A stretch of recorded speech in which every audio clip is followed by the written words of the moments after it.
அப்படின்னா களை கிடையாது.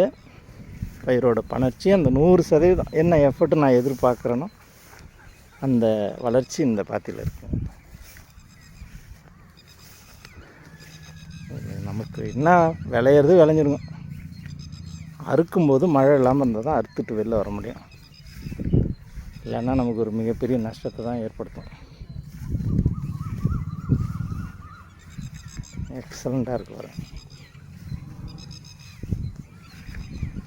அருமையான வளர்ச்சி. தட்டாம் பறக்குது, தாழ்வாக பறக்குது. மழை இருக்குதுன்னு சொல்கிறாங்க.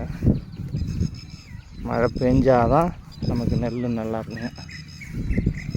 இல்லைன்னா கஷ்டப்பட்டதெல்லாம் வீணாக தான் போகும். இந்த பாத்தி நல்லா தான் இருக்குது. அந்த முனை பாத்தி மட்டும்தான் கோரை இருக்குது. இதெல்லாம் கோரை எதுவும் கிடையாதுங்க. 1 2 இருக்குது.